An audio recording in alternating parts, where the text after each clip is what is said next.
Well, we got that terrible news, didn't we, yesterday about the deaths of 12 migrants in a boat in the Channel, including a pregnant woman and 3 children. It's potentially now the deadliest year for illegal migrant crossings, with 25 people dying so far this year alone. That's up from the 2023 toll of 12. The French Interior Minister has added to it all by saying that the Prime Minister should sign what he calls a migrant treaty with the European Union in a further push to what he says will end the scourge of the illegal smuggling across Europe. So what needs to be done to solve this crisis, and is it in the gift of Keir Starmer? Well, tonight I'm asking you this question. Is the French Interior Minister right? Are we a soft touch? Is that why so many migrants head here and don't stay in France? Tell me what you think. Email farage@gbnews.com. Well, joining me now is Kevin Saunders. He's a former Chief Immigration Officer who led the Border Force immigration team in Calais. Kevin, evening. I suspect this French Interior Minister has got a point. We are a bit of a soft touch, aren't we? Good evening, Andrew. Yes, we are. He's totally right. And until we toughen up, this is going to continue. And the French have been very right in what they're saying.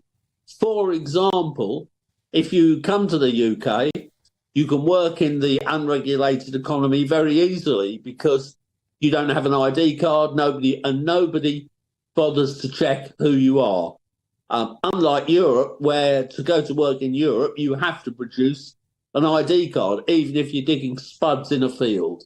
So the French, unfortunately, are dead right. We make it too nice for the people when they arrive. And what about the French? I saw the French police today, just one day after 12 people perished in the Channel. There were lots of migrants rushing into the water to get in a dinghy, and we saw some French police officers, I would say at best, sauntering in so-called pursuit after them. They didn't give a hoot.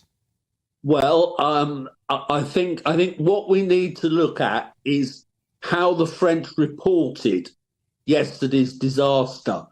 And in fact, some French channels didn't report it at all. It was only headlines, really, on regional television in northern France and a little bit on France 3. Other than that, it wasn't reported at all. The French have got their own problems.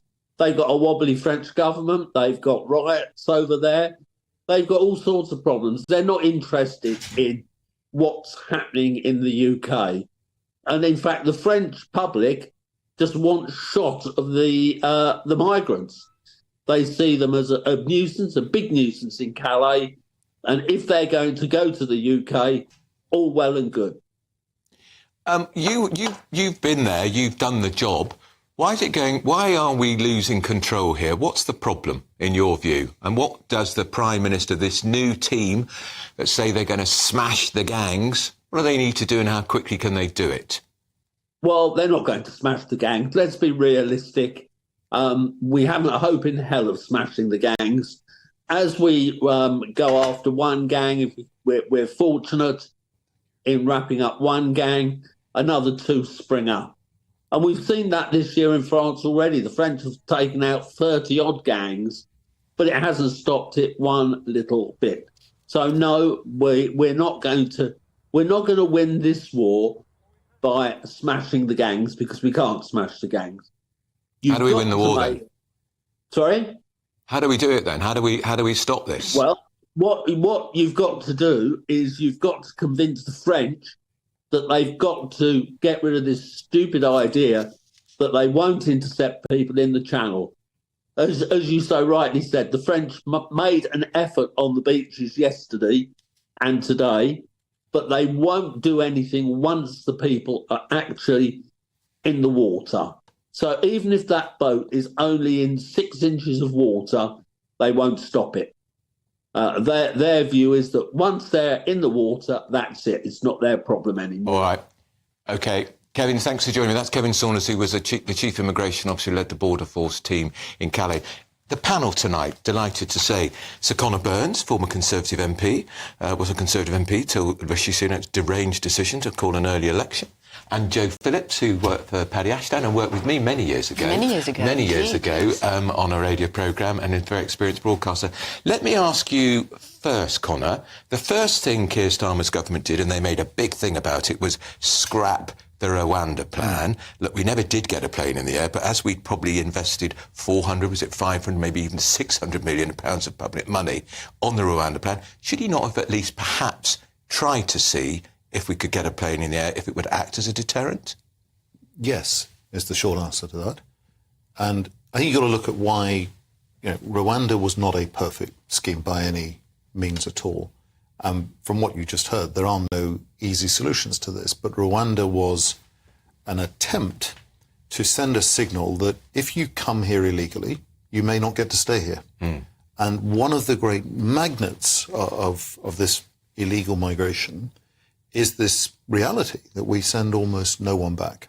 In my own former constituency, we had 4 hotels in the town, in the centre, that were previously used for hospitality accommodation, tourist accommodation, given over to people claiming asylum in this country. And one of the challenges we had, apart from a few bonehead Tory MPs who kept trying to appeal to the London Liberal dinner party circuit about how pro all this they were.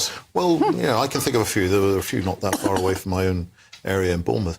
But the problem was that because the opinion polls were so consistent that we were going to be thrown out, the civil service had gone on a go slow on this. So even if we got all the legislation through, the chances of getting the flights into the air were zero. I think the then Prime Minister was very frustrated. But what Starmer has done, we saw before the election, do you remember, Andrew, they were interviewing some of these migrants in France who said, well, we're waiting. We're waiting for Michel Starmer, and then we'll come across. Of course we should have kept it. It wasn't perfect, but at least it was something. You're part of that Liberal dinner party set, hardly, and I certainly am not in London, as you know, so let's get that out of the way to start with. Rwanda was as daft and as expensive as any other idea and gimmick. I mean, part of the problem is, and I think the point that the French Interior Minister made today is that there needs to be some sort of agreement, which isn't just about Britain sending yet more millions of pounds to French police. Nearly 500 million so far. It needs to be an agreement about returns and about interception, because since we left Europe, we have no right of return because we left the Dublin Agreement. We didn't leave Europe, of course. We left the EU. Well, we left the EU, but we're no longer part of the EU, so we're not part of the Dublin Agreement. We don't have any safe legal borders, legal ways for people to cross. And, the idea that it's a soft touch, I mean, Kevin is right in the sense that if you get across and you can disappear into the underground economy, then you probably can go and work for a pittance and live in a garage or, live in a caravan or something like that and take your chances that way. But part of the problem is the huge backlog of processing asylum claims, as you know, Connor. I mean, there were millions and millions, and part of that obviously was to do with COVID, but of course COVID stopped people travelling as well.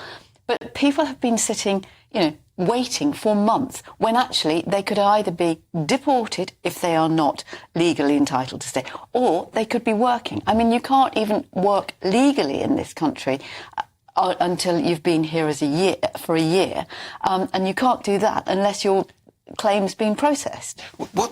Are we a soft touch? Well, you have to ask yourself a couple of questions actually on this.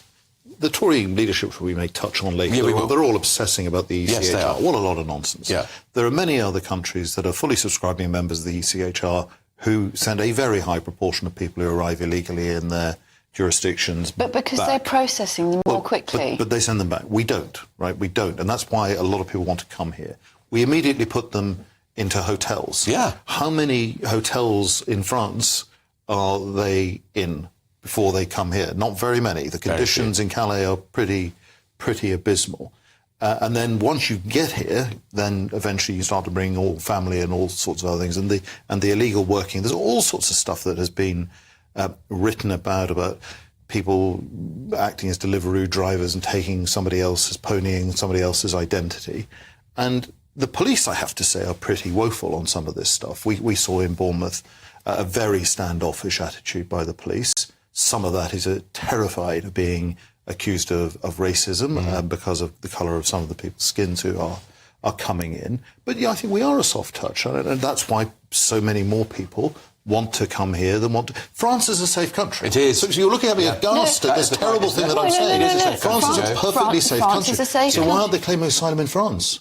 Who knows? Well, no, but we know this is a very pertinent question. That is the point, isn't it? It's a really pertinent question. It is a point that I don't know the answer to. Because they know they've put them in a nice warm hotel here rather than a campsite in France. I don't think they're nice warm hotels. I mean, I think the idea that they come here and they're put up in 4-star hotels. You are getting into a boat, risking your life to cross a dangerous stretch of water. Which tells you how desperate they are, Well, hang on. Whoa, let's reverse up here.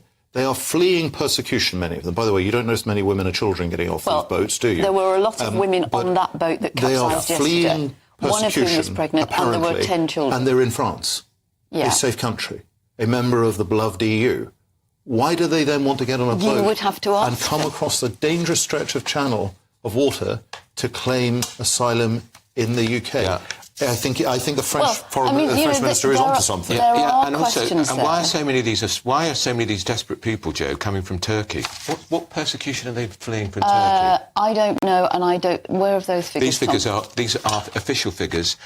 Turkey is an increasingly high number. Iran is the highest number. Vietnam and Turkey are both on 10%. Arrivals from Vietnam, Turkey. That's But where we go on our holidays. But Turkey, presumably, we have got a return agreement, as we do with Albania, or as we did with Albania. We now do. We signed on the government with Albania. But I mean, you've got somebody coming from Iran, let's say. You've got somebody fleeing Gaza. You've got somebody fleeing Sudan.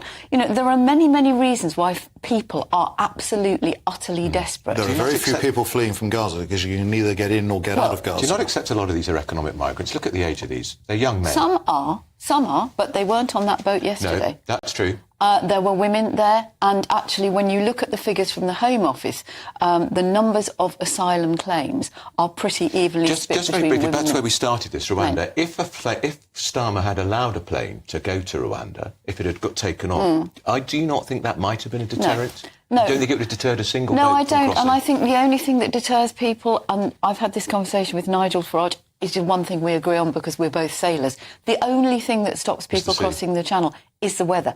What's happening now, and this bit makes it much more problematic, is that they're moving further along the coast, away from Calais and away from, this one yesterday was Boulogne, but they're also starting up in the canals, you know, near Étaples and places like that. So they're going under cover of darkness down these canals. The smugglers are taking the thwarts out of the boat, which is why they sink. So there's absolutely, you know, and one of the things that Keir Starmer was discussing when he went to Germany with Olaf Scholz was about the fact that Germany is where most of the boats are stored and come from. So, you know, everybody has got a role to play in this. All of this to leave a safe country. A very good All point. of this to leave a perfect safe country. I'm going to thank my panel. They're staying with me.